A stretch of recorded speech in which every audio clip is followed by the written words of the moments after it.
Ha sido 2 veces alcalde de Chacao, ha sido precandidato presidencial.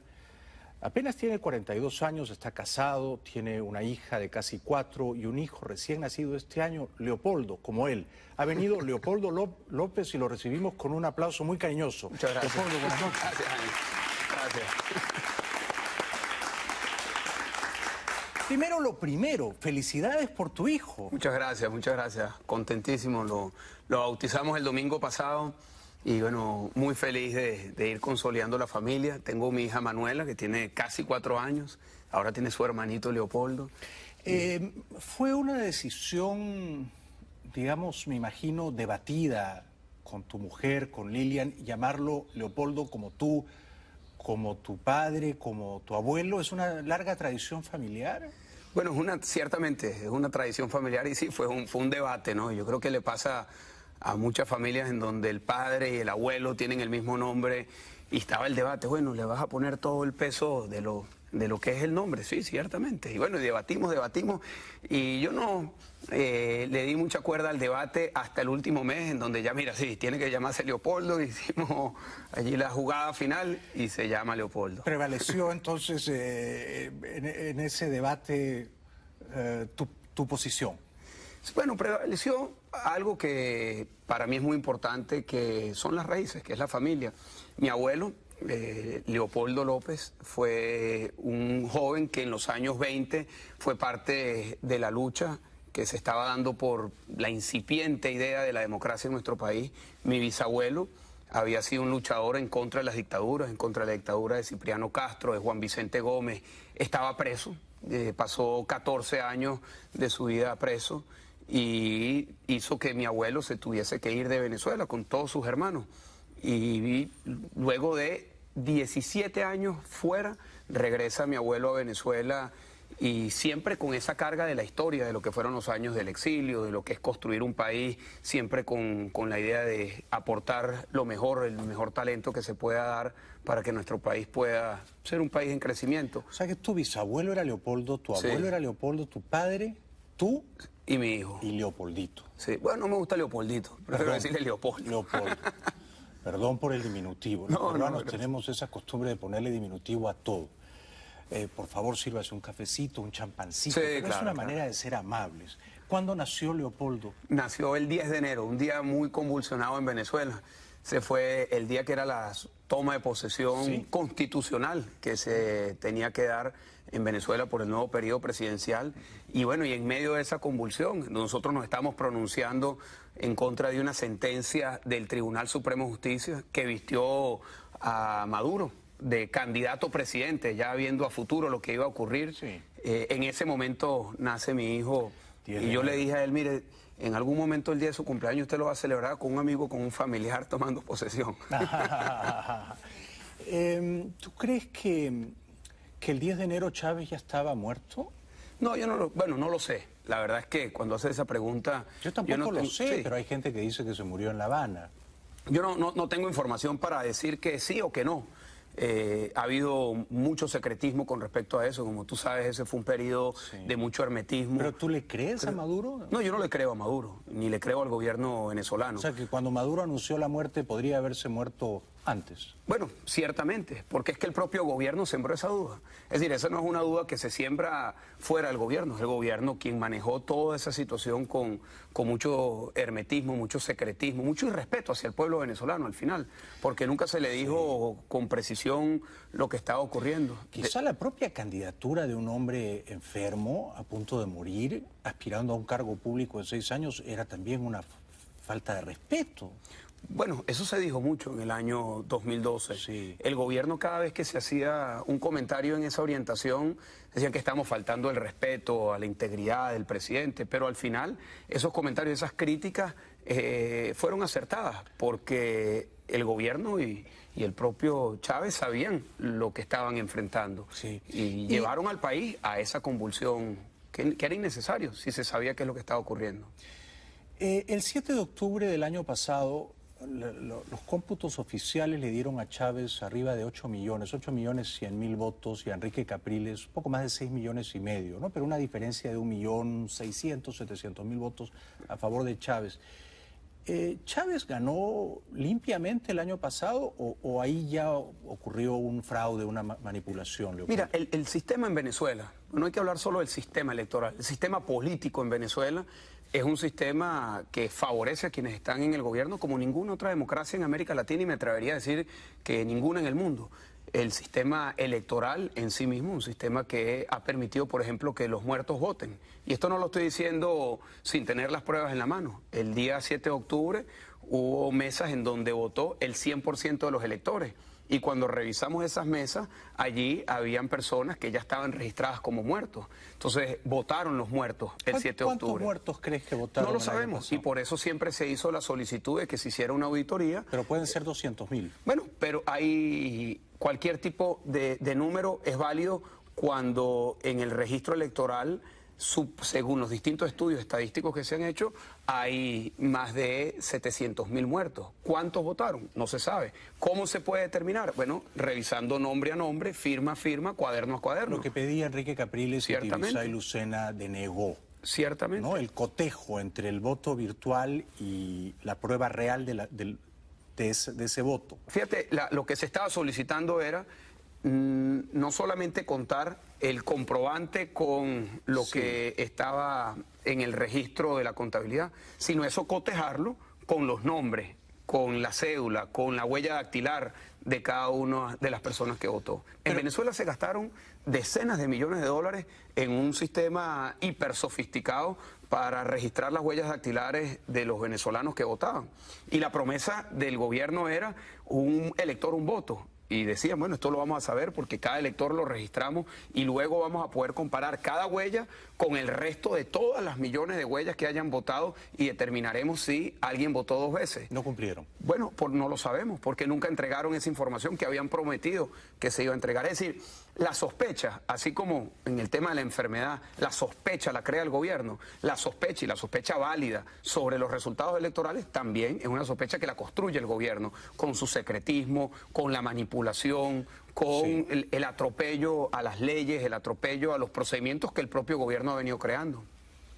O sea, tú sospechas que el 7 de octubre de 2012 Chávez hizo un fraude y sospechas que el 14 de abril de este año Maduro hizo un fraude. Lo sospechas, pero no lo puedes probar. Bueno, nosotros estamos convencidos que hubo irregularidad, no lo sospecho. Cuando yo te digo que... Pero irregularidad no es lo mismo que fraude. La palabra irregularidad sugiere que algo sale mal, pero no deliberadamente. La irregularidad...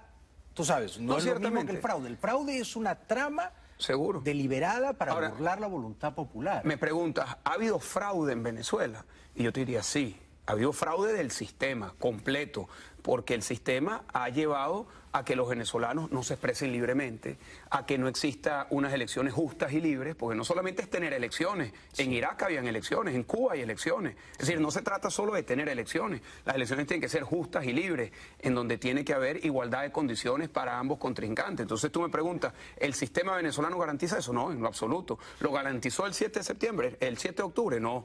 ¿El 14 de abril? Menos. Ahora, ¿qué pasa el 14 de abril a diferencia del 7 de octubre? Que la brecha es menor, y al ser la brecha menor, bueno, cualquier detalle tenía que ser revisado con lupa. Y por eso se hizo la solicitud de una auditoría en los términos que se estaba planteando. Claro, que fue Pero hay un tema... Perdóname. Sí. Porque si no, no es una conversación. Claro, claro. Y la idea cuando somos demócratas es conversar.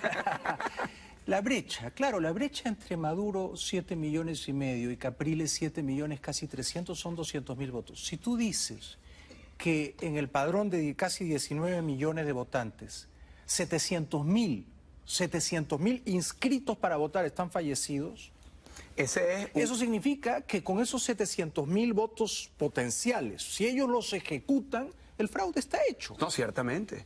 Ahora, ¿de dónde sale esa cifra de 700.000? De estudios que se han hecho de las personas que han fallecido y que no se han sacado del registro electoral. No han sido depuradas. No ha sido depurado. Además, hay otra cifra muy importante que son los venezolanos en el exterior.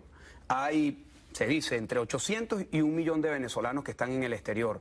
¿Cuántos de esos venezolanos que estaban en el exterior votaron? Tampoco lo sabemos. ¿Presumimos que algunos de ellos votaron? También lo presumimos. O sea, estás viendo allí como dos elementos muy gruesos que te llevan a que muy posiblemente esa suma podía ser más de 200.000 votos.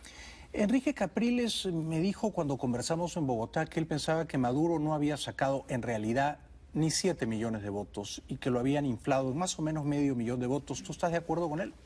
Yo estoy de acuerdo con que lo inflaron, sin duda alguna. Pero no te atreves a... Es que para eso se pidió precisar el tamaño de la para eso inflación. se pidió la auditoría que nunca se entregó. Es decir, yo insisto que la carga de la duda, de la sospecha, está del lado del gobierno. O sea, si nosotros decimos, mira, son tantos votos, nosotros tendríamos que explicar cómo llegamos a tantos votos. Yo te puedo decir de dónde salen los votos fraudulentos. De los muertos que votaron. Los muertos de los que están afuera. De las personas que están afuera, de las personas que fueron a votar y ya alguien había votado por ellos. Hay cientos de denuncias que se registraron el día 14 de abril con esta irregularidad. Es creíble lo que a mí me han contado, y he visto fotos, y he visto pruebas, testimonios de miles de ciudadanos orientales, no quiero decir chinos, entrando a tu país, a Venezuela, en los días previos, semanas previas a la elección del 14 de abril. ¿Es creíble eso que hayan llevado a miles de personas de otros países que ni siquiera hablan el español a votar? Mira, yo te puedo decir que yo he visto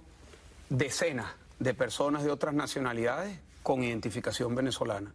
Y no te lo estoy diciendo yo, todos los días sale un escándalo de un narcotraficante o de un delincuente de otro país. En estos días hubo una extradición de un famoso narcotraficante italiano que lo extraditaron de Colombia a Italia con cédula venezolana. O sea, es decir, eso se repite a diario en nuestro país. ¿Era una cédula auténtica? Obviamente, una cédula entregada por el Estado venezolano. Y esto el venezolano sabe que la manera como se entrega la identidad en nuestro país pues permite que todas estas irregularidades se den y que se den masivamente. Entonces, y entonces, esto me lleva a la siguiente pregunta, Leopoldo, que yo creo que está en el corazón del debate. Cuando a la oposición se le niega el triunfo el 14 de abril, la primera reacción de ustedes o de Enrique Capriles, que era el candidato que tú apoyabas, ¿no?, fue convocar a una marcha de protesta para, me parece que era el día miércoles. Luego esa marcha fue suspendida. ¿Te parece que esa era la decisión correcta? Primera pregunta. Y segunda, ¿no crees que sería momento de mostrar en las calles la indignación justificada de los ciudadanos que votaron por ustedes y cuya voluntad ha sido burlada? Mira, es la decisión que se tomó, ¿no? Es la decisión que se tomó. Ahora me preguntas cuál es mi opinión sobre este debate de estar en la calle o no estar en la calle. ¿O qué decisión hubieras tomado tú si hubieras sido el candidato? Yo en lo personal hubiese avanzado con una estrategia de mayor presión de calle, de protesta, identificando la responsabilidad de la seguridad ciudadana, de la seguridad pública y de la vida de todos los venezolanos, donde tiene que estar, en el Estado venezolano. Nosotros no tenemos el control de las policías, de la guardia, del ejército, de lo que controla la seguridad y el orden público. El Estado sí. O sea, el Estado de una vez, y Maduro y los que lo estaban acompañando en esta tesis intimidatoria, señalaban que había una amenaza de que hubiesen personas fallecidas si se salía a las calles. Bueno, esa responsabilidad es del Estado, esa responsabilidad no es de los manifestantes. Y o sea que aún a riesgo de que infiltraran la marcha y de que hubiera lamentablemente sangre derramada, tú hubieras mantenido la marcha. Pero es que esa premisa es una premisa que el gobierno, si la mantiene en el tiempo, entonces no vamos a salir nunca a la calle. No vamos a asumir nunca la protesta de calle. Este es un gran debate que se está dando en nuestro país en este momento. Yo sí creo en la calle, yo sí creo en la protesta, yo sí creo en que hay que salir a ejercer nuestros derechos. Entre otras cosas, me disculpa, porque es un derecho constitucional. Claro. Artículo 68 de nuestra Constitución lo dice muy claro. Es un derecho de todos los venezolanos ejercer la protesta de manera pacífica y libre, sin ningún impedimento más allá del derecho que está establecido en la Constitución. Le ha dicho esto mismo en el tono persuasivo que es el tuyo a Enrique Capriles. ¿Lo has tratado de convencer de salir a las calles? Porque han pasado ya semanas, meses, y da la impresión de que el gobierno ha ganado la partida. El gobierno ha dicho, si salen a las calles habrá muertos, si hay muertos todos ustedes van presos, así que les advertimos, no salgan a las calles. Y entonces, ¿cómo protesta el venezolano? ¿Por Twitter? Yo creo que por Twitter uno no tumba una dictadura. ¿Le ha dicho esto a Enrique Capriles? Mira, lo he planteado en todos los escenarios, con Enrique dentro de la mesa de la unidad, y es pública y notoria la posición que yo tengo con respecto a este tema, y no es mía sola. Es de la organización que nosotros representamos, de Voluntad Popular, y yo creo que de millones de venezolanos. Sinceramente te lo digo, Jaime, que yo creo que hay hoy un espíritu de indignación que tiene que convertirse en una acción. Es decir, el gobierno está atropellando al ciudadano venezolano. El Estado, a través de la máquina intimidatoria que articula a través de los medios de comunicación y de los poderes públicos, busca intimidar, busca poner la culpa en el lado del ciudadano que quiere protestar. Nosotros no nos podemos dejar caer en ese chantaje. Claro. Ese es un chantaje peligrosísimo, porque el chantaje le plantea al pueblo venezolano un canje de un derecho que es irrenunciable. El derecho a la libertad, ese es un derecho irrenunciable. El derecho a la protesta, ese es un derecho irrenunciable. Nosotros tenemos que asumir por todos los caminos el de la libertad de expresión, el de la organización comunitaria y por supuesto también el de la protesta, y sobre todo cuando hay un Estado que busca oprimir al ciudadano, asfixiar al ciudadano. Fíjate lo que ha ocurrido con las universidades venezolanas hoy. El Estado quiere desmantelar la universidad venezolana, la autonomía universitaria, que no es la autonomía de que entre o no la policía a el recinto universitario. Eso es una dimensión, para mí la menos importante. La más importante es que el Estado quiere hacer del docente venezolano un empleado del ministerio, así como es en Cuba. Entonces, cuando el docente venezolano en una universidad diga que tenga una posición crítica con respecto a la economía, a la historia, a la biología, a cualquier tema, lo despide. Bueno, eso no lo podemos permitir, porque el lugar más sagrado de la libertad de expresión es la libertad de cátedra, en donde se imparte el debate por esencia. O sea, ¿a qué han recurrido los estudiantes y la comunidad universitaria? A la protesta, y yo por supuesto estoy totalmente de acuerdo con eso. Estoy totalmente de acuerdo con que ese derecho se proteste en las calles. A mí me parece muy lamentable que hoy tengamos estudiantes en Venezuela que se están cosiendo la boca para ejercer su voz desde el silencio de una huelga de hambre. Pero han tenido que llegar a ese extremo porque no son escuchados por el gobierno. Antes de ir a la publicidad, que nos están sugiriendo un corte, una pregunta simple. Si Enrique Capriles, en el horizonte inmediato, de aquí a fin de año, hay unas elecciones municipales antes, no encabeza una masiva protesta callejera, ¿estarías dispuesto a hacerlo tú con tu partido Voluntad Popular?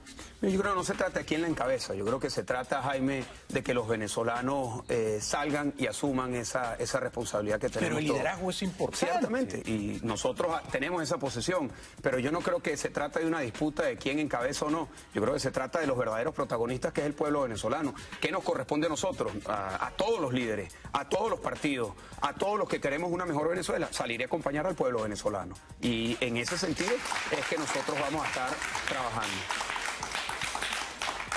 Tenemos que ir brevemente a la publicidad, luego vamos a seguir conversando con el muy brillante dirigente político venezolano Leopoldo López. Regresamos con él después de la pausa, ya volvemos. Bienvenidos de vuelta al programa. Ha venido Leopoldo López, que es un brillante dirigente político venezolano, tiene apenas 42 años, ha sido 8 años alcalde de Chacao, antes había sido un alto dirigente de PDVSA. Y ahora mismo estás, Leopoldo, políticamente inhabilitado. El gobierno de Chávez, el año 2008, te prohibió ser candidato a un cargo público en Venezuela y esa prohibición está vigente.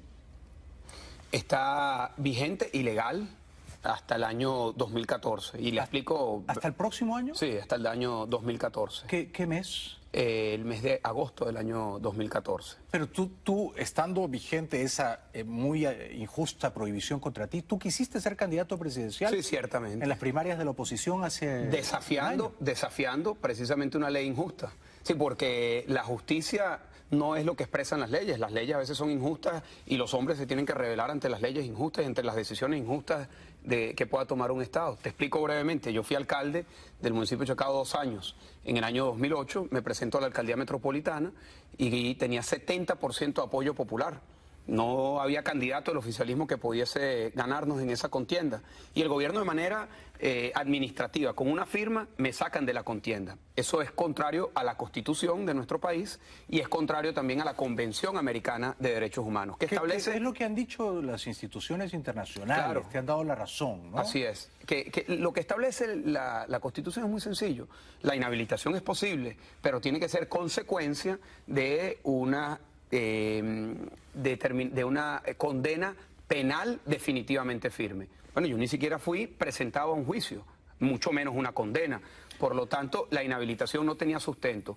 Eso me lleva a ir a la Corte Interamericana de Derechos Humanos. Llevamos 4 años de litigio y el 17 de septiembre del año 2011, en medio de la contienda electoral de las primarias, logramos una decisión favorable. Bueno, en ese momento hubo un apoyo creciente porque evidentemente el candidato que la gente quería para el año 2012 pues necesitaba estar habilitado para poder derrotar en ese momento a Hugo Chávez y podía ser candidato. Me cayeron encima todas las instituciones, la Contraloría, la Fiscalía, nuevamente la Asamblea, el propio presidente en su momento, y vino el verdugo de los verdugos, que es el Tribunal Supremo de Justicia, que es el último nivel de verdugos que termina generando todo este clima de manipulación de las instituciones y saca una sentencia absurda, dice, bueno, puede ser candidato, pero si gana no puede gobernar. Entonces, evidentemente eso me puso un collar de plomo que no permitía que pudiese avanzar. Y en ese momento hicimos una alianza con Enrique Capriles. ¿Tú crees que por eso perdiste las primarias con Capriles? No, es que yo no me presenté al final a las primarias. ¿Cómo que no te presentaste? Yo te vi en el debate. No, claro, pero nosotros, antes que culminara, hicimos una alianza. Bueno, pero si te presentaste, si hubo un debate y tú polemizaste con Capriles, pero no fui a la elección. Nosotros nos unimos con la intención de lograr una victoria, y así fue, una victoria significativa. Enrique gana las primarias con más del 60% de los votos y eso se produce luego de que nosotros hicimos esta alianza. Con la convicción, Jaime, de que necesitábamos un candidato, como lo fue Enrique, un candidato sólido, con muchísimo respaldo, que viniera de un proceso participativo inédito en nuestro país y que pudiésemos salir todos juntos detrás de esa candidatura a buscar el cambio que tanto se merece nuestro país. Leopoldo, te pido una respuesta clara porque estoy confundido en este punto. ¿Chávez fue un dictador? No fue un demócrata, no respetó la Constitución, ni respetó lo que podemos nosotros decir. Sigo confundido. ¿Buena pregunta? La pregunta ¿fue un dictador? Tu respuesta fue, no fue un demócrata. Bueno, hay un espacio entre no ser un demócrata y ser un dictador, y si hay ese espacio intermedio, ¿qué cosa sería? Bueno, yo te diría, si lo pones así en blanco y negro, no fue un demócrata, se parecería más a un dictador que se legitimaba con elecciones, con todo el sistema favoreciéndolo a lo largo de todos esos años, porque lo que estamos criticando del tema electoral del 14 de abril, bueno, fue algo que ocurrió en Venezuela a lo largo de todos estos años. Una cosa es ser un dictador y otra cosa es parecerse a un dictador. Tú dices que Chávez parecía un dictador, pero no lo era. ¿No?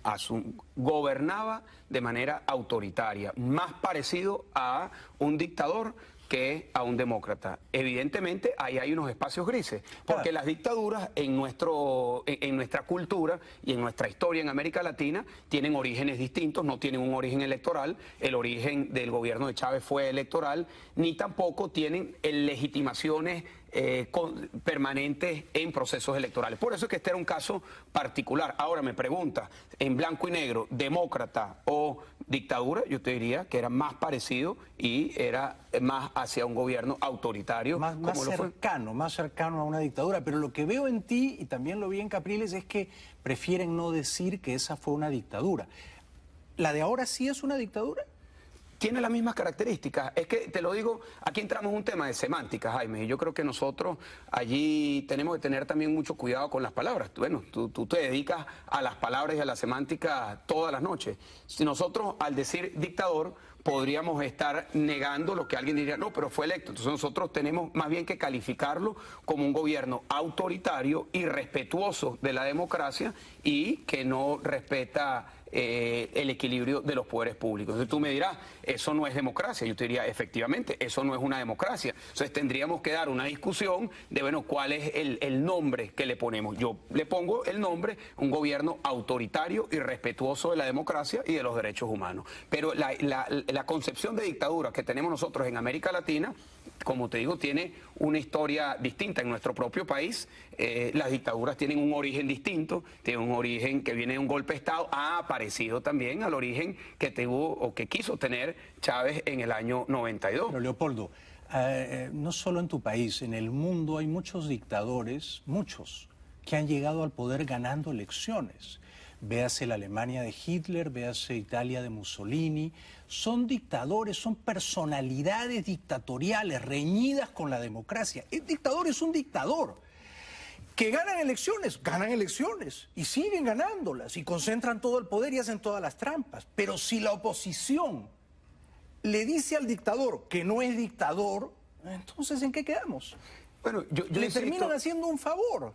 Bueno, no es una cuestión semántica, ¿eh? La libertad, o eres libre o no eres libre. Ciertamente, pero yo insisto que nosotros en este momento lo que tenemos que evaluar con mucha precisión lo que ocurrió y lo que está ocurriendo en Venezuela. Yo insisto, no es una democracia. Ahora, la calificación de dictadura, bueno, habría que dar un debate si hasta allá se llega. ¿Es un gobierno que respeta la libertad? No, no respeta la libertad. Yo mismo soy víctima de este gobierno y no soy el único. Somos muchos los venezolanos que hemos sido víctimas de la arbitrariedad, de la injusticia. Pero por eso mismo planteo este argumento. Me parece que hay... Tú siendo una víctima de la persecución más encarnizada y sañuda, tú te han prohibido ser candidato a la alcaldía, te han prohibido ser candidato presidencial.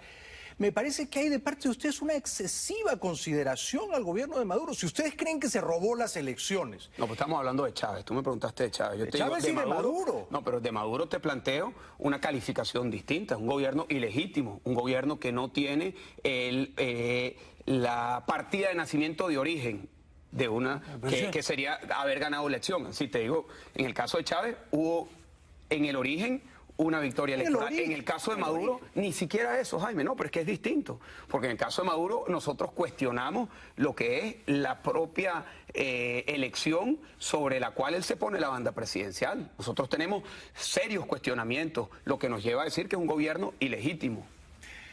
Pero no dictatorial. Bueno, nuevamente entramos en el mismo debate que estábamos. Si no es un gobierno que funda su autoridad en la fuerza y que amaña, vicia una elección presidencial al punto de robársela, es un gobierno que es una dictadura. Ahora, ¿una dictadura con apoyo popular? Sí, con apoyo popular. Hay 7 millones de venezolanos que apoyan a la dictadura. Pero tú te resistes a llamarla dictadura y Enrique Capriles se resiste a salir a las calles a protestar contra la dictadura. La pregunta es, pero es que yo te digo, si ustedes, que son las cabezas de la oposición, pero es que, Jaime, disculpa, no desafían a la dictadura, ¿cómo va a caer? No, pero es que el desafío no viene por cómo lo llamamos, Jaime. Y ojo, yo sí te he dicho, y te lo dije en la parte anterior del programa. ¿Cómo lo enfrentan? Bueno, pero es que ahí yo sí te dije en la parte anterior del programa, yo sí estoy de acuerdo con la protesta, yo sí estoy de acuerdo con salir a la calle, yo sí estoy de acuerdo con acompañar toda la problemática social que se convierta en un descontento, que eso lleve a construir una salida a este gobierno. Estoy absolutamente de acuerdo con eso. Hay debates incluso en la oposición en donde hay algunos que no están de acuerdo con esto. Nosotros estamos de acuerdo con ese camino, con el camino que pueda acompañar lo electoral de la protesta de calle. Tenemos unas elecciones en puerta, sí, tenemos unas elecciones, pero ese proceso electoral no puede ser la única respuesta que nosotros le demos al pueblo venezolano en este momento, porque hay una problemática, Jaime, que está allí, que a nosotros nos corresponde articular, interpretar, acompañar, y esa problemática tiene que ver con los problemas sociales que está viviendo nuestro pueblo, con la incapacidad del gobierno de darle respuesta. Por ejemplo, te pongo un caso dramático que ocurrió el día jueves de la semana pasada, que nos tocó a nosotros la muerte de la muy madre cerca. Y la niña. Sí, pero quiero explicarlo, porque es algo, Jaime, que no tiene de verdad ninguna justificación como la ha venido planteando el gobierno. Una madre, hermana... Lo que no tiene justificación, esto es una entrevista periodística en la que yo no te he preguntado por esa crueldad contra la madre y la hija de Falcón, y tú, sin embargo, vas a instalar el tema. Adelante. Bueno, pero creo que en esta oportunidad, Jaime, como un ejemplo que nos ha tocado a los venezolanos en lo profundo, ya que lo hablamos, es importante explicarlo. Una madre el día jueves de la semana pasada, hermana de un compañero de nosotros de Voluntad Popular, estaba llegando a su casa y es interceptada por la Guardia Nacional y recibe el carro y la madre 160 disparos de arma de guerra, de fusil de guerra. Muere la madre y su hija. Y la respuesta del ministro es: no politicen el tema. ¿Cómo se llama ese ministro militar? Rodríguez Chacín. Miguel Rodríguez Torres. Sí, y tú has dicho que cuando el ministro dice no politicen, el ministro está queriendo decir cállense la boca, claro, no debatan. Claro, eso es lo que está planteando, que no se debata. Y nosotros a eso tenemos que salirle al paso diciendo: no, es que hay que hiperpolitizar el tema, en el sentido de la política. ¿Qué es la política? Lo público. La política es lo que nos corresponde a todos, y nosotros sí tenemos que salir a no solamente debatirlo, sino a señalar la responsabilidad del gobierno. Porque... Pero en ese punto es que nos desencontramos. Si van a salir, salgan pues. Bueno, y se ha venido haciendo, Jaime. No se ha venido haciendo. Bueno, no ha habido una sola protesta callejera convocada por Enrique Capriles Radonsky después del 14 de abril. No, sí, hubo una manifestación. Hay manifestaciones de los estudiantes universitarios. Que la convocamos. Yo participé en la convocatoria de esa manifestación. Pero es evidente que Enrique ha neutralizado la indignación de salir a las calles. Eso no se puede negar. Yo creo, Jaime, que esa indignación no hay quien le ponga un tapón, de verdad. Yo creo que allí no hay quien pueda contener esa indignación. Pero ojalá seas tú la fuerza que tiene que traducirse en una acción. Allí esa es una realidad, Jaime, que va a sobrepasar por encima de quien tenga que sobrepasar, pero es una indignación lo de los estudiantes, el problema de la inseguridad, el problema de la escasez que estamos viviendo en Venezuela, el cortocircuito de un gobierno saudita, porque es un gobierno saudita en todos los lujos que se da, cómo viven sus dirigentes y la manera como está viviendo el pueblo venezolano. Toda esa indignación va a tener y se está expresando cada vez más en la calle. En Venezuela todos los días hay manifestaciones de calle, todos los días. Pero una cosa es una manifestación de calle, y tú lo sabes, es como la irregularidad con el fraude y no son cuestiones semánticas. Y otra cosa es que el candidato presidencial al que le han hecho un fraude esté allí a viva voz, animando a la gente a protestar. Son cosas muy distintas. No, ciertamente que lo son. Ciertamente que lo son. Enrique, y yo te he dado mi opinión de lo que hay que hacer. Tu opinión es que eso es lo que hay que hacer. Yo, totalmente. Pues que uno lo ve en la primavera árabe, uno dice la dictadura, que era una dictadura militar de Mubarak, no cayó porque ellos se arrepintieron, tuvieron un ataque de culpa y renunciaron. Cayó porque los egipcios, arriesgando sus vidas, salieron a las calles. Y aunque dispararan contra ellos, no se replegaban. Y decían, bueno, mátennos. Somos más que ustedes. Y hay un momento en que los militares dejan de dispararle al pueblo y obligan al dictador a dimitir, pero hay que desafiarlos. Yo coincido plenamente, Jaime, plenamente, y creo que este es un debate oportuno que hay que darlo en Venezuela sobre lo que significa asumir la protesta y la protesta de calle. Yo estoy absolutamente convencido que cuando hay unas razones justificadas, cuando hay un atropello por parte del Estado, esa expresión popular tiene cabida y además que es constitucional. Yo quiero resaltar esto porque muchas veces se dice, no, es que el camino que nosotros estamos planteando es constitucional. El camino de la protesta es un camino constitucional. El camino de la defensa de los derechos es un camino constitucional y es un camino en la defensa de la libertad. Estoy sinceramente agradecido de estar compartiendo esta conversación contigo, Leopoldo. Tenemos que ir brevemente a la publicidad. Y por supuesto yo haré esta salvedad, ¿no? Porque para mí es muy fácil hacer estas arengas y decir salgan a la calle a protestar. Tú podrás decir, sí, claro, Bailey dice esto, pero él está en su pequeña atalaya en Miami. ¿Tú, Bailey, vas a estar ahí en la primera fila protestando? Sí, sería un buen argumento para neutralizar mi radicalismo. Pero si yo fuera venezolano y viviera allá con ustedes, sí, estaría ahí en primera fila, contigo, y con Enrique y con María Corina. Y si quieren disparar, que disparen. Hay un momento en el que uno tiene que traspasar esa prueba de dolor y decir, bueno, somos más nosotros que ustedes. Gracias, Leopoldo. Gracias. Regresamos con Leopoldo López después de la pausa. Muchas gracias. Ha venido Leopoldo López, que es un brillante, valiente líder político venezolano, y estamos conversando poco acaloradamente por mi parte, ¿no? Porque... Te apasiona Venezuela, al igual que a mí, Jaime. Y que quede claro que yo estoy contigo, ¿no? Yo estoy con Enrique Capriles, pero yo creo que ustedes merecen ser gobierno ahora, no en 6 años o en 12. No nos vamos a esperar 6 años más de Maduro, ¿no?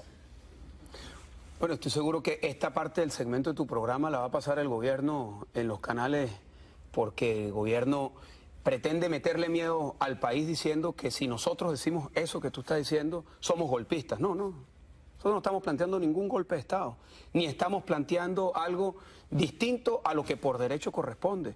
Si hubo una elección que fue ilegítima, en donde no hubo una revisión integral, tal como se está planteando, porque habían suficientes elementos para decir que el 14 de abril los resultados fueron distintos a los oficiales. El golpe de Estado lo han dado ellos. Es mi punto. Evidentemente nosotros tenemos el camino para dar una lucha muy justa. Y una lucha, Jaime, que tiene que saber llevar en paralelo las elecciones planteadas en el cronograma oficial, si se quiere, las elecciones municipales, las elecciones parlamentarias, con esta lucha de calle que nos tiene que llevar a nosotros, esta protesta que tiene que irse articulando cada vez más, que tiene que irse nutriendo cada vez más de distintos sectores, los campesinos, los indígenas, los estudiantes, los trabajadores, y eso no es desestabilizar, Jaime. El gobierno no, pero es que si los golpistas están en el poder, sacar a los golpistas del poder para recuperar la legalidad democrática no podría ser un golpe, en todo caso sería un contragolpe. Y sería un contragolpe en nombre de la ley y de la voluntad popular. Lo que desde mi punto de vista es más importante es que cada lucha que esté en la calle nosotros la podemos vincular a un derecho.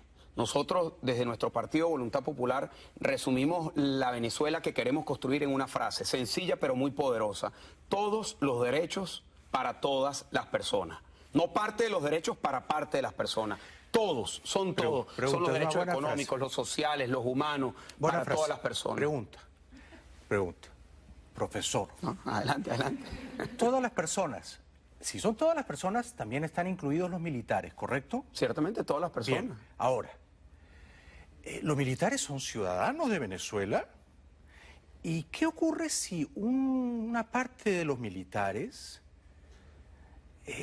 indignada por las concesiones que se hacen a Cuba, por las repetidas violaciones a la legalidad, por el fraude electoral del 14 de abril, un grupo de militares, no digo que sea un golpe militar, digo un grupo de militares quieren restaurar la legalidad democrática en Venezuela, remueven del poder a los golpistas y llaman a unas elecciones con un árbitro que no sea tramposo?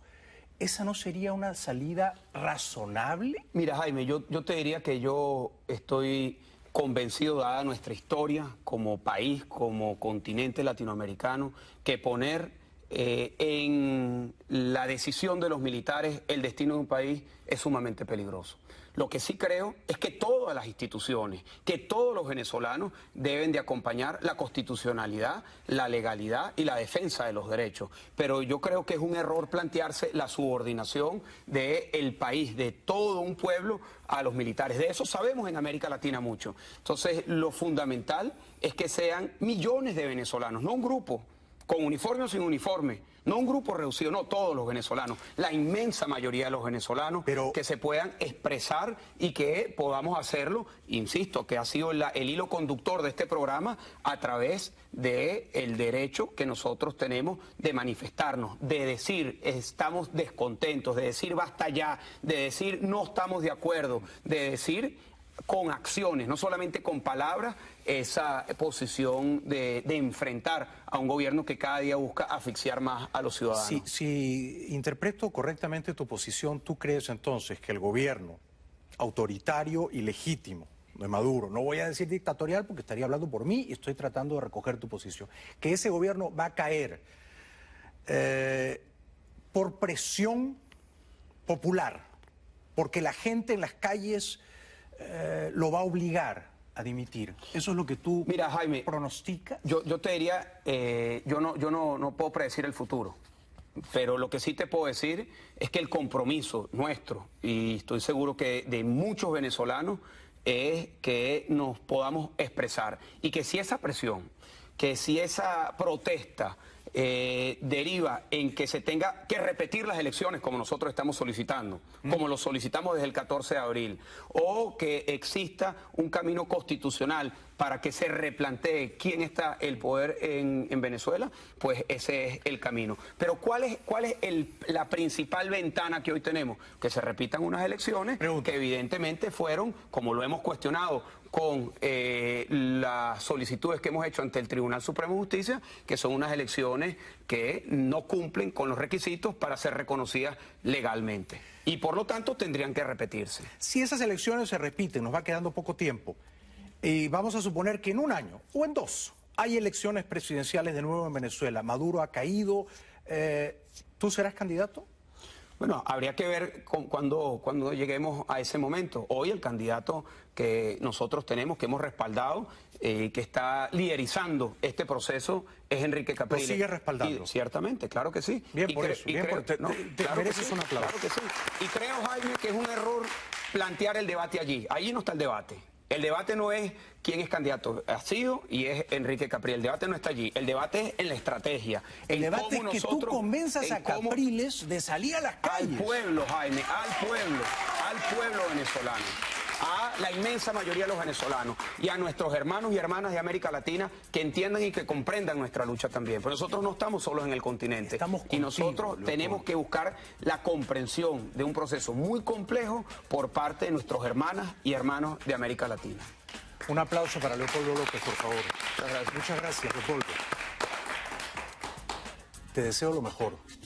Te expreso mi respeto, mi admiración y espero que pronto, gente como tú, como María Corina, como Enrique Capriles, representen limpiamente a los venezolanos de bien. Gracias por venir. Muchísimas gracias. Un aplauso para él, por favor. Gracias. Nos vemos en Caracas. Seguro que sí. Y es Manuela, es Leopoldo y habrá un tercero. Yo quiero dos más. ¿Dos más? Sí, sí. Felicidades. Sí, me gustan mucho los niños. Felicidades. Amén. Regresamos después de la pausa. Gracias. 7 millones de votos y que lo habían inflado en más o menos medio millón de votos. ¿Tú estás de acuerdo con él? Yo estoy de acuerdo con que lo inflaron, sin duda alguna. Pero no te atreves a... Es que para eso se pidió precisar el tamaño de la Para eso se inflación. pidió la auditoría que nunca se entregó. Es decir, yo insisto que la carga de la duda, de la sospecha, está del lado del gobierno. O sea, si nosotros decimos, mira, son tantos votos, nosotros tendríamos que explicar cómo llegamos a tantos votos. Yo te puedo decir de dónde salen los votos fraudulentos. De los muertos que votaron. Los muertos de los que están afuera. De las personas que están afuera, de las personas que fueron a votar y ya alguien había votado por ellos. Hay cientos de denuncias que se registraron el día 14 de abril con esta irregularidad. Es creíble lo que a mí me han contado y he visto fotos y he visto pruebas, testimonios de miles de ciudadanos orientales, no quiero decir chinos, entrando a tu país, a Venezuela, en los días previos, semanas previas a la elección del 14 de abril. ¿Es creíble eso que hayan llevado a miles de personas de otros países que ni siquiera hablan el español a votar? Mira, yo te puedo decir que yo he visto decenas de personas de otras nacionalidades con identificación venezolana.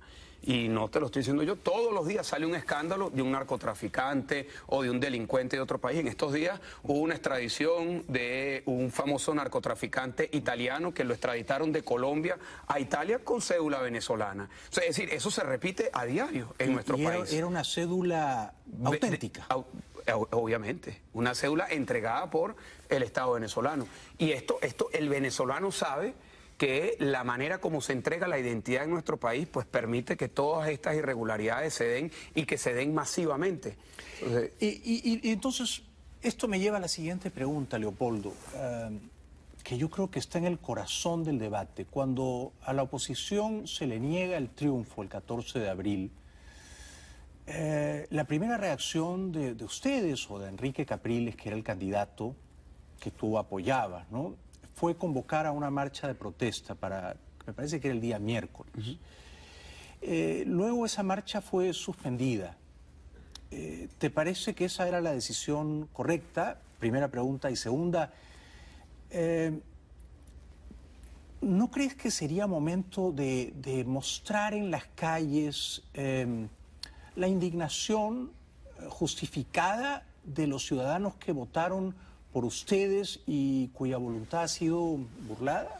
Mira, es la decisión que se tomó, ¿no? Es la decisión que se tomó. Ahora me preguntas cuál es mi opinión sobre este debate de estar en la calle o no estar en la calle. ¿O qué decisión hubieras tomado tú si hubieras sido el candidato? Yo en lo personal hubiese avanzado con una estrategia de mayor presión de calle, de protesta, identificando la responsabilidad de la seguridad ciudadana, de la seguridad pública y de la vida de todos los venezolanos, donde tiene que estar, en el Estado venezolano. Nosotros no tenemos el control de las policías, de la guardia, del ejército, de lo que controla la seguridad y el orden público. El Estado sí. O sea, el Estado de una vez, y Maduro y los que lo estaban acompañando en esta tesis intimidatoria, señalaban que había una amenaza de que hubiesen personas fallecidas si se salía a las calles. Bueno, esa responsabilidad es del Estado, esa responsabilidad no es de los manifestantes. Y o sea que aún a riesgo de que infiltraran la marcha y de que hubiera lamentablemente sangre derramada, tú hubieras mantenido la marcha. Pero es que esa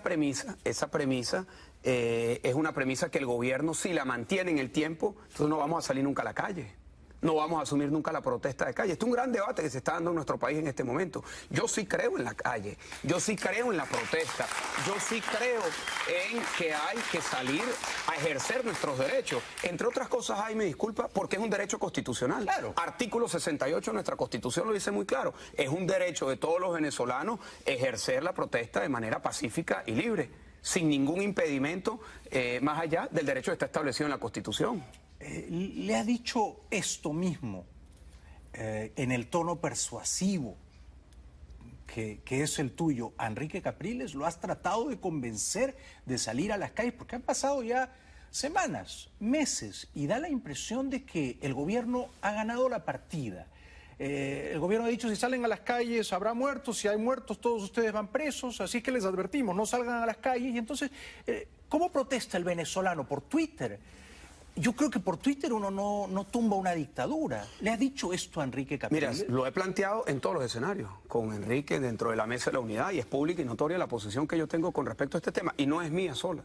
Es de la organización que nosotros representamos, de Voluntad Popular, y yo creo que de millones de venezolanos. Sinceramente te lo digo, Jaime, que yo creo que hay hoy un espíritu, logramos una decisión favorable. Bueno, en ese momento hubo un apoyo creciente, porque evidentemente el candidato que la gente quería para el año 2012, pues necesitaba estar habilitado para poder derrotar en ese momento a Hugo Chávez. Y podía ser candidato. Me cayeron encima todas las instituciones, la Contraloría, la Fiscalía, nuevamente la Asamblea, el propio presidente en su momento, y vino el verdugo de los verdugos, que es el Tribunal Supremo de Justicia, que es el último nivel de verdugos que termina generando todo este clima de manipulación de las instituciones, y saca una sentencia absurda, dice, bueno, puede ser candidato, pero si gana no puede gobernar. Entonces, evidentemente eso me puso un collar de plomo que no permitía que pudiese avanzar. Y en ese momento hicimos una alianza con Enrique Capriles. ¿Tú crees que por eso perdiste las primarias con Capriles? No, es que yo no me presenté al final a las primarias. ¿Cómo que no te presentaste? Yo te vi en el debate. No, claro, pero nosotros, antes que culminara, hicimos una alianza. Bueno, pero si te presentaste, si hubo un debate y tú polemizaste con Capriles, pero no fui a la elección. Nosotros nos unimos con la intención de lograr una victoria, y así fue, una victoria significativa. Enrique gana las primarias con más del 60% de los votos, y eso se produce luego de que nosotros hicimos esta alianza. Con la convicción, Jaime, de que necesitábamos un candidato, como lo fue Enrique, un candidato sólido, con muchísimo respaldo, que viniera de un proceso participativo inédito en nuestro país, y que pudiésemos salir todos juntos detrás de esa candidatura a buscar el cambio que tanto se merece nuestro país. Leopoldo, te pido una respuesta clara porque estoy confundido en este punto. ¿Chávez fue un dictador? No fue un demócrata, no respetó la Constitución, ni respetó lo que podemos nosotros decir. Sigo confundido. ¿Buena pregunta? La pregunta ¿fue un dictador? Tu respuesta fue, no fue un demócrata. Bueno, hay un espacio entre no ser un demócrata y ser un dictador, y si hay ese espacio intermedio, ¿qué cosa sería? Bueno, yo te diría, si lo pones así en blanco y negro, no fue un demócrata, se parecería más a un dictador que se legitimaba con elecciones, con todo el sistema favoreciéndolo a lo largo de todos esos años. Porque lo que estamos criticando del tema electoral del 14 de abril, bueno, fue algo que ocurrió en Venezuela a lo largo de todos estos años. Una cosa es ser un dictador y otra cosa es parecerse a un dictador. Tú dices que Chávez parecía un dictador, pero no lo era. ¿No?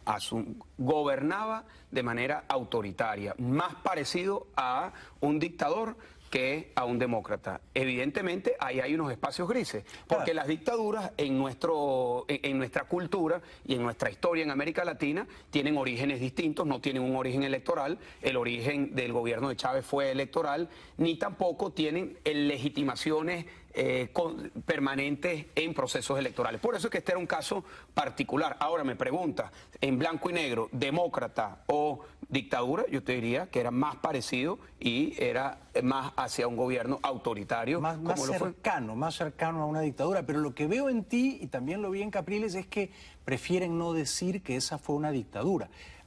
¿La de ahora sí es una dictadura? Tiene las mismas características. Es que, te lo digo, aquí entramos en un tema de semántica, Jaime, y yo creo que nosotros allí tenemos que tener también mucho cuidado con las palabras. Bueno, tú te dedicas a las palabras y a la semántica todas las noches. Si nosotros, al decir dictador, podríamos estar negando lo que alguien diría, no, pero fue electo. Entonces nosotros tenemos más bien que calificarlo como un gobierno autoritario, irrespetuoso de la democracia y que no respeta el equilibrio de los poderes públicos. Entonces tú me dirás, eso no es democracia. Yo te diría, efectivamente, eso no es una democracia. Entonces tendríamos que dar una discusión de, bueno, cuál es el nombre que le ponemos. Yo le pongo el nombre, un gobierno autoritario, irrespetuoso de la democracia y de los derechos humanos. Pero la concepción de dictadura que tenemos nosotros en América Latina, como te digo, tiene una historia distinta en nuestro propio país. Las dictaduras tienen un origen distinto, tienen un origen que viene de un golpe de Estado, parecido también al origen que tuvo o que quiso tener Chávez en el año 92. Pero Leopoldo, no solo en tu país, en el mundo hay muchos dictadores, muchos, que han llegado al poder ganando elecciones. Véase la Alemania de Hitler, véase Italia de Mussolini. Son dictadores, son personalidades dictatoriales reñidas con la democracia. El dictador es un dictador. Que ganan elecciones y siguen ganándolas y concentran todo el poder y hacen todas las trampas. Pero si la oposición... Ha sido 2 veces alcalde de Chacao, ha sido precandidato presidencial.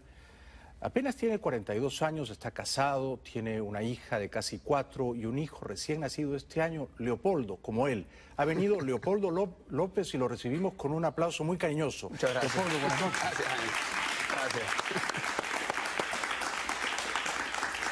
Primero lo primero, felicidades por tu hijo. Muchas gracias, muchas gracias. Contentísimo. Lo bautizamos el domingo pasado y bueno, muy feliz de ir consolidando la familia. Tengo mi hija Manuela, que tiene casi 4 años. Ahora tiene su hermanito Leopoldo. Fue una decisión, digamos, me imagino, debatida con tu mujer, con Lilian, llamarlo Leopoldo como tú, como tu padre, como tu abuelo. ¿Es una larga tradición familiar?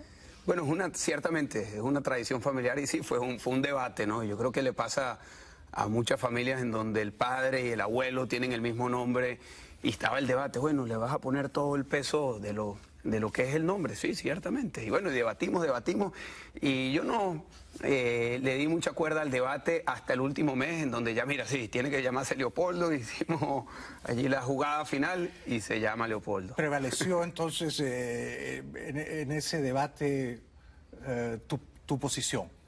Bueno, prevaleció algo que para mí es muy importante, que son las raíces, que es la familia. Mi abuelo, Leopoldo López, fue un joven que en los años 20 fue parte de la lucha que se estaba dando por la incipiente idea de la democracia en nuestro país. Mi bisabuelo había sido un luchador en contra de las dictaduras, en contra de la dictadura de Cipriano Castro, de Juan Vicente Gómez. Estaba preso, pasó 14 años de su vida preso y hizo que mi abuelo se tuviese que ir de Venezuela con todos sus hermanos. Y luego de 17 años fuera, regresa mi abuelo a Venezuela y siempre con esa carga de la historia, de lo que fueron los años del exilio, de lo que es construir un país, siempre con la idea de aportar lo mejor, el mejor talento que se pueda dar para que nuestro país pueda ser un país en crecimiento. O sea que tu bisabuelo era Leopoldo, tu abuelo era Leopoldo, tu padre, tú y mi hijo. Y Leopoldito. Sí, bueno, no me gusta Leopoldito, prefiero decirle Leopoldo. Leopoldo. Perdón por el diminutivo. Los peruanos tenemos esa costumbre de ponerle diminutivo a todo.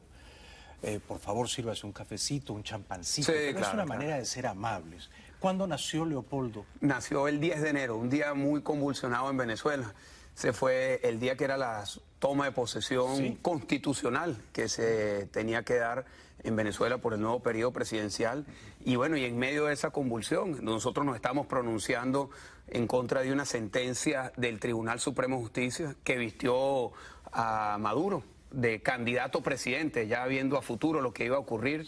En ese momento nace mi hijo y yo le dije a él, mire, en algún momento el día de su cumpleaños usted lo va a celebrar con un amigo, con un familiar tomando posesión. ¿Tú crees que el 10 de enero Chávez ya estaba muerto? No, yo no lo sé. La verdad es que cuando hace esa pregunta... Yo tampoco lo sé, pero hay gente que dice que se murió en La Habana. Yo no tengo información para decir que sí o que no.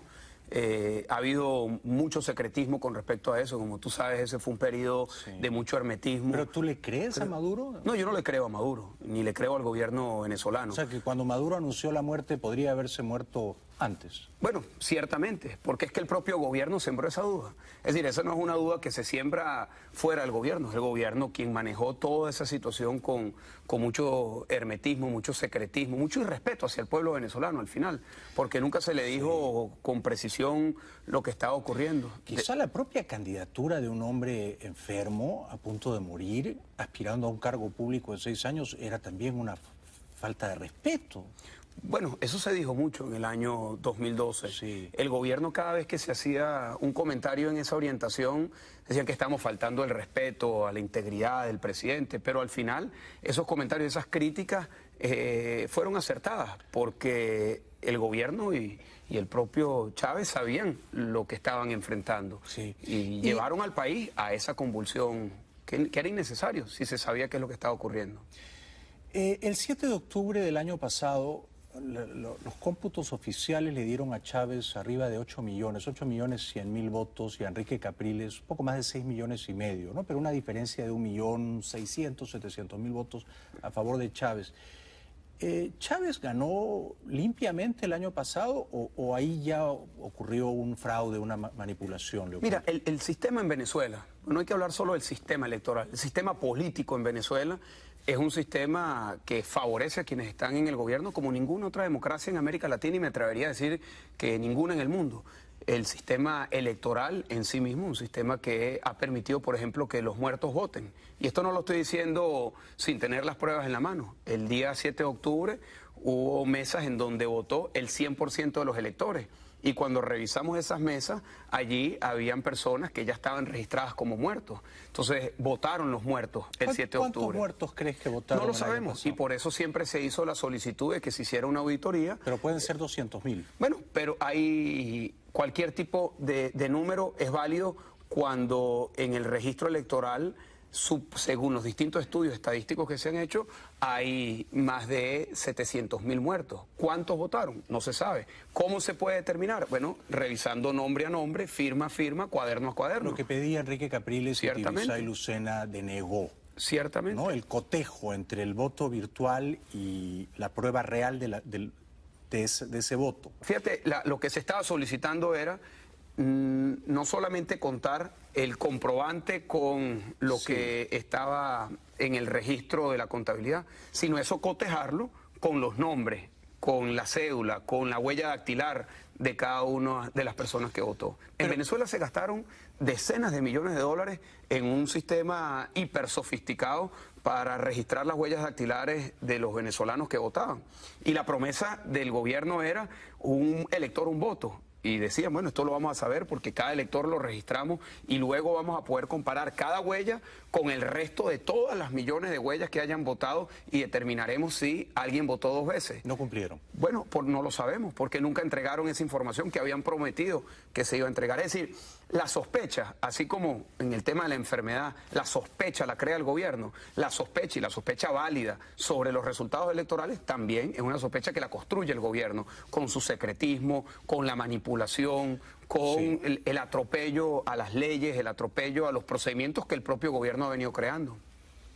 O sea, tú sospechas que el 7 de octubre de 2012 Chávez hizo un fraude y sospechas que el 14 de abril de este año Maduro hizo un fraude. Lo sospechas, pero no lo puedes probar. Bueno, nosotros estamos convencidos que hubo irregularidad, no lo sospecho. Cuando yo te digo que... Pero irregularidad no es lo mismo que fraude. La palabra irregularidad sugiere que algo sale mal, pero no deliberadamente. La irregularidad, tú sabes, no es lo mismo que el fraude. El fraude es una trama deliberada para burlar la voluntad popular. Me preguntas, ¿ha habido fraude en Venezuela? Y yo te diría sí. Ha habido fraude del sistema completo, porque el sistema ha llevado a que los venezolanos no se expresen libremente, a que no exista unas elecciones justas y libres, porque no solamente es tener elecciones, en Irak habían elecciones, en Cuba hay elecciones, es decir, no se trata solo de tener elecciones, las elecciones tienen que ser justas y libres, en donde tiene que haber igualdad de condiciones para ambos contrincantes. Entonces tú me preguntas, ¿el sistema venezolano garantiza eso? No, en lo absoluto.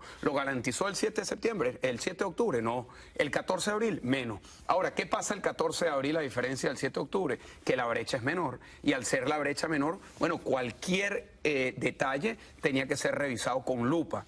Y por eso se hizo la solicitud de una auditoría en los términos que se estaba planteando. Claro, que fue desestimada. Hay un tema... Perdóname. Sí.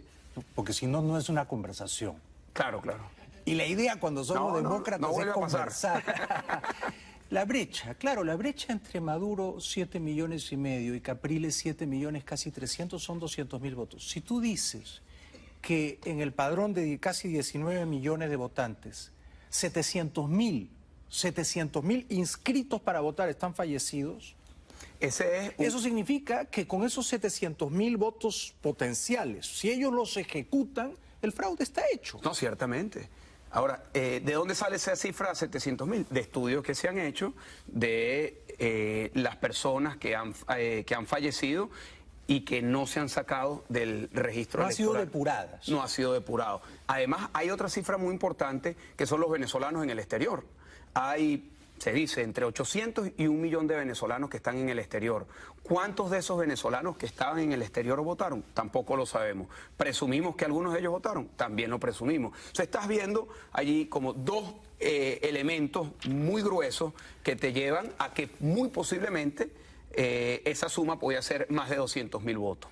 Enrique Capriles me dijo cuando conversamos en Bogotá que él pensaba que Maduro no había sacado en realidad de indignación que tiene que convertirse en una acción. Es decir, el gobierno está atropellando al ciudadano venezolano. El Estado, a través de la máquina intimidatoria que articula a través de los medios de comunicación y de los poderes públicos, busca intimidar, busca poner la culpa en el lado del ciudadano que quiere protestar.Nosotros no nos podemos dejar caer en ese chantaje. Claro. Ese es un chantaje peligrosísimo, porque el chantaje le plantea al pueblo venezolano un canje de un derecho que es irrenunciable. El derecho a la libertad ese es un derecho irrenunciable, el derecho a la protesta ese es un derecho irrenunciable. Nosotros tenemos que asumir por todos los caminos el de la libertad de expresión, el de la organización comunitaria y por supuesto también el de la protesta, y sobre todo cuando hay un Estado que busca oprimir al ciudadano, asfixiar al ciudadano. Fíjate lo que ha ocurrido con las universidades venezolanas hoy.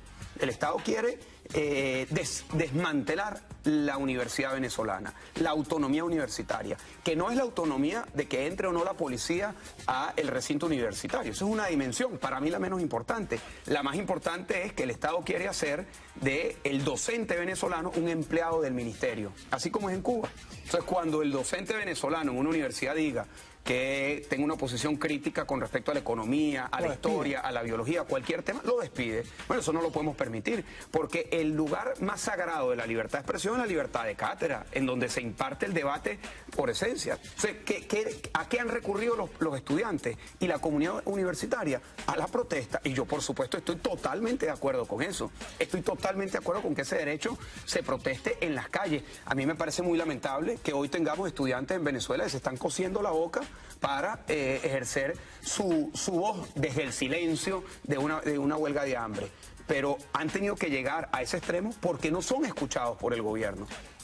Antes de ir a la publicidad, que nos están sugiriendo un corte, una pregunta simple. Si Enrique Capriles, en el horizonte inmediato, de aquí a fin de año, hay unas elecciones municipales antes, no encabeza una masiva protesta callejera, ¿estarías dispuesto a hacerlo tú con tu partido Voluntad Popular? Yo creo que no se trata de quién la encabeza, yo creo que se trata, Jaime, de que los venezolanos salgan y asuman esa responsabilidad que tenemos. Pero el liderazgo es importante. Ciertamente, y nosotros tenemos esa posición, pero yo no creo que se trata de una disputa de quién encabeza o no, yo creo que se trata de los verdaderos protagonistas, que es el pueblo venezolano. ¿Qué nos corresponde a nosotros? A todos los líderes, a todos los partidos, a todos los que queremos una mejor Venezuela, salir y acompañar al pueblo venezolano. Y en ese sentido es que nosotros vamos a estar trabajando. Tenemos que ir brevemente a la publicidad, luego vamos a seguir conversando con el muy brillante dirigente político venezolano Leopoldo López. Regresamos con él después de la pausa, ya volvemos. Bienvenidos de vuelta al programa. Ha venido Leopoldo López, que es un brillante dirigente político venezolano, tiene apenas 42 años, ha sido 8 años alcalde de Chacao, antes había sido un alto dirigente de PDVSA. Y ahora mismo estás, Leopoldo, políticamente inhabilitado. El gobierno de Chávez, el año 2008, te prohibió ser candidato a un cargo público en Venezuela y esa prohibición está vigente.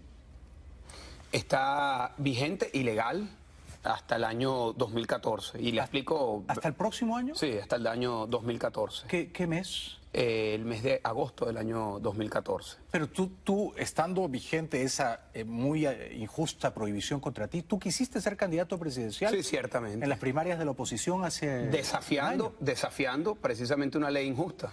Sí, porque la justicia no es lo que expresan las leyes a veces son injustas y los hombres se tienen que rebelar ante las leyes injustas y ante las decisiones injustas que pueda tomar un Estado. Te explico brevemente, yo fui alcalde del municipio de Chacao 2 años. En el año 2008 me presentó a la alcaldía metropolitana y tenía 70% de apoyo popular. No había candidato del oficialismo que pudiese ganarnos en esa contienda.